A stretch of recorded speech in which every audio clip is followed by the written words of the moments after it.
Oi, maravilhosa! Que a vida de Deus esteja sobre a sua vida e sobre toda a sua casa nessa sexta-feira. Que o seu dia seja extremamente próspero, leve, abençoado, produtivo e guardado pelo Altíssimo. Hoje nós vamos meditar no Salmo de número 15, que diz assim: Senhor, quem habitará no teu santuário? Quem poderá morar no teu santo monte? Aquele que é íntegro em sua conduta e pratica o que é justo, que de coração fala a verdade e não usa a língua para difamar, que nenhum mal faz ao seu semelhante e não lança calúnia contra o seu próximo, que rejeita quem merece desprezo, mas honra os que temem o Senhor, que mantém a sua palavra mesmo quando sai prejudicado, que não empresta o seu dinheiro visando lucro, nem aceita suborno contra o inocente. Quem assim procede nunca será abalado. O salmista aqui nos dá várias instruções que não só podemos, como devemos aplicar nos nossos dias.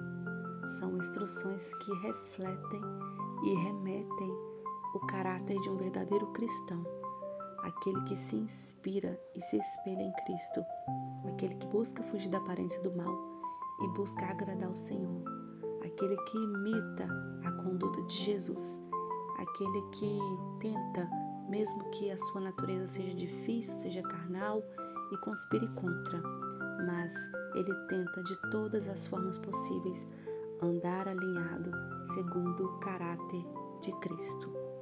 Quando nós começamos a ler essa passagem, a primeira coisa que nós podemos identificar aqui e que precisamos ter muita atenção e vigiar dobrado é acerca da nossa língua.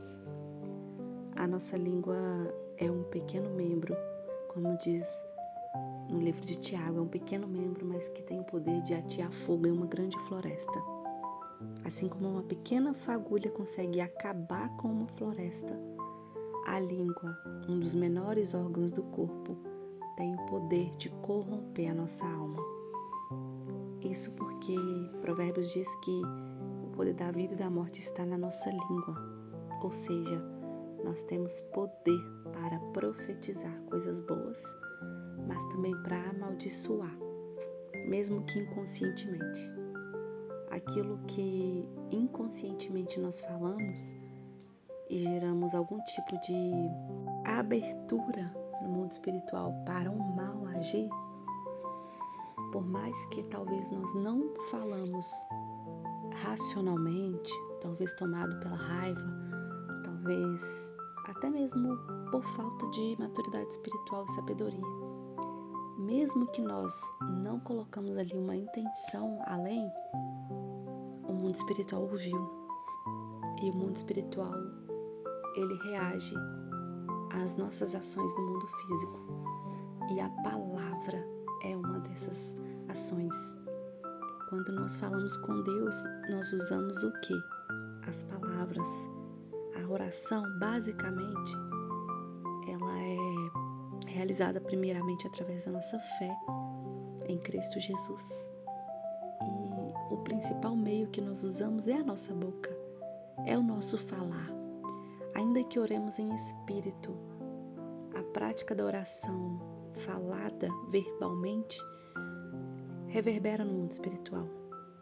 Então, o mundo espiritual ele reage quando você declara com a sua boca que a sua vida é bendita, que a sua vida vai dar certo, que a sua vida vai avançar.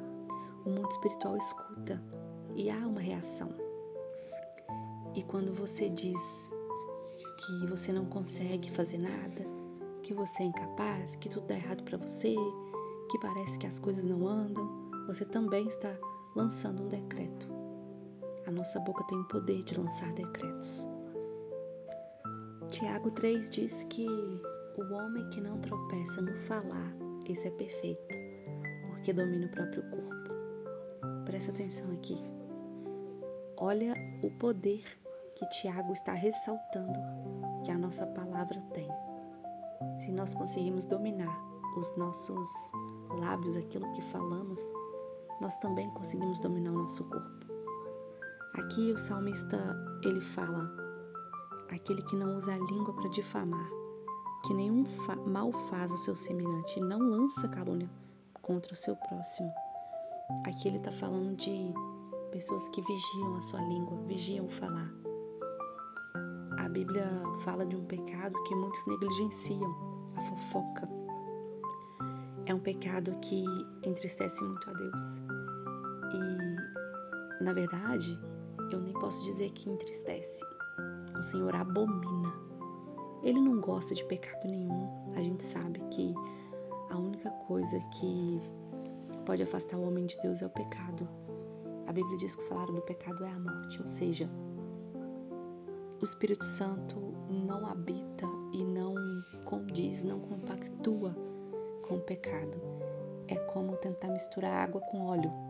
Não dá. A Bíblia diz que o Espírito Santo, ele não é santo só no nome. Ele é santo de verdade. E se ele é santo, logo não existe a menor possibilidade de negociar com o pecado. Mas nós vemos muitos cristãos que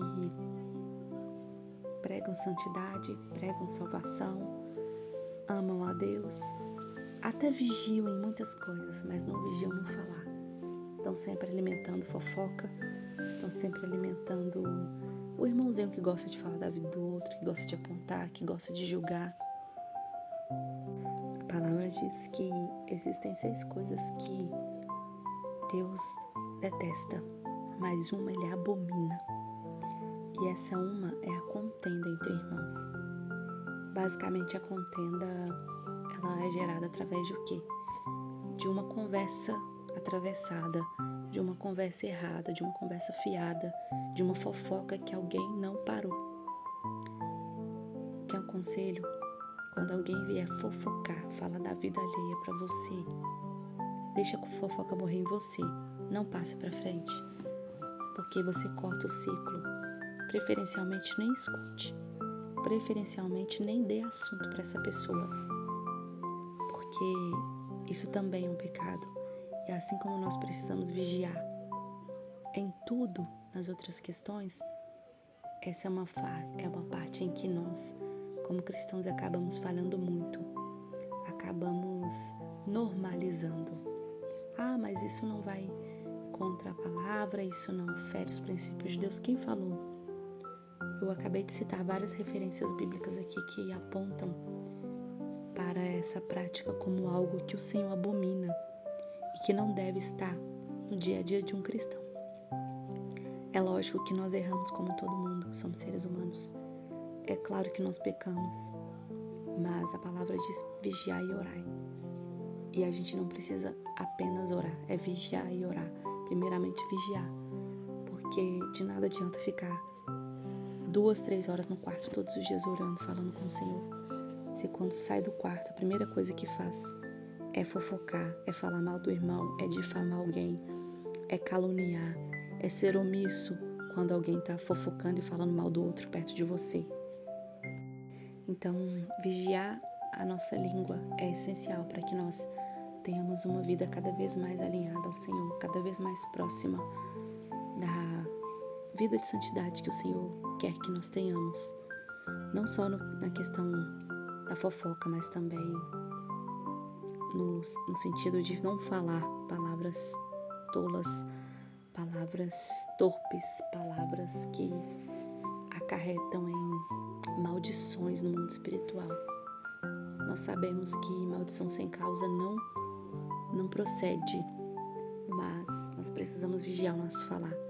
A nossa boca tem muito poder, assim como nós temos muito poder para abrir portas através da nossa fé unida.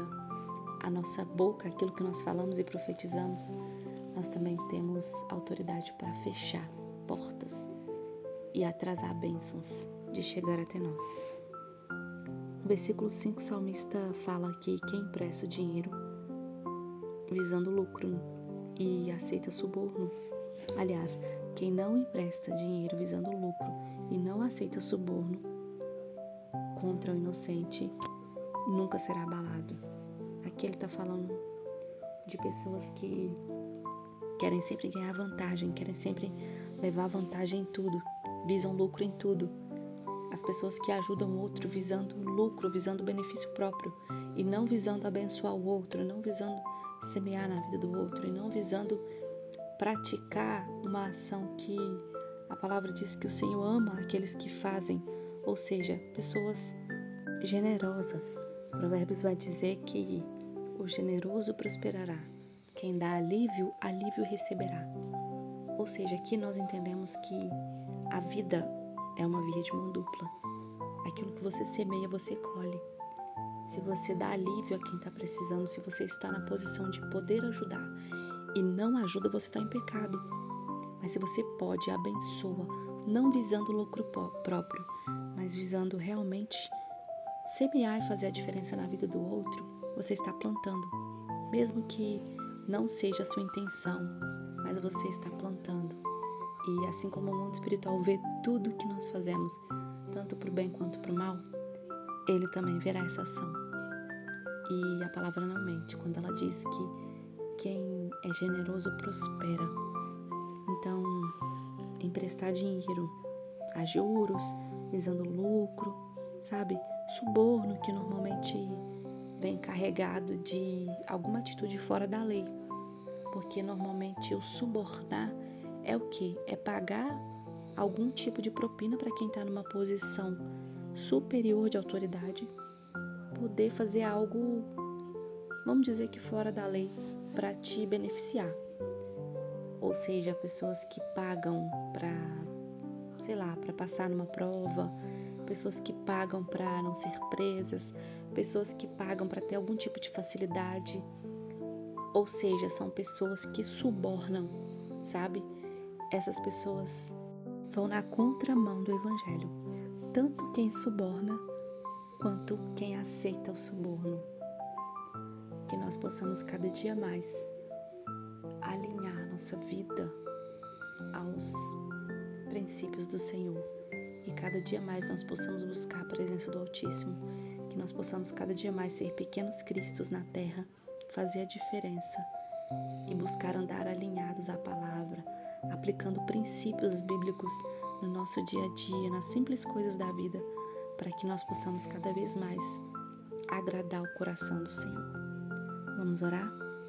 Soberano e eterno Pai, eu te dou graças por mais um dia estar aqui na Tua presença, por ter a rica oportunidade de estar aqui falando com o Senhor, consagrando esse dia em Tuas mãos, pedindo a Tua presença em cada segundo, em cada detalhe desse dia. Que as Tuas mãos de poder venham estar sobre nós.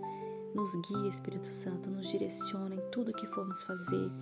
Livra-nos do mal, nos cobre com Teu sangue, guarda a nossa entrada, a nossa saída. Visita com Teu poder a nossa casa, a nossa família, nossos filhos, nossos projetos, nossos sonhos, nosso trabalho. Que o Senhor nos ajude a fazermos a diferença na terra. Que nós sejamos realmente pequenos cristos em tudo que fizermos, para glorificar o Teu nome, para que o Senhor seja visto em nós, nas pequenas e mais simples atividades e atitudes do dia a dia. Ajude-nos a sermos vigilantes com a nossa palavra, que nós possamos ter sabedoria, que da nossa boca não flua águas amargas, apenas águas doces. Que a nossa boca, os nossos lábios sejam instrumentos do Senhor, sejam para declarar vida, sejam para abençoar e edificar, e não para amaldiçoar ou gerar algum tipo de morte. Ajude-nos com as nossas dificuldades, ó Deus.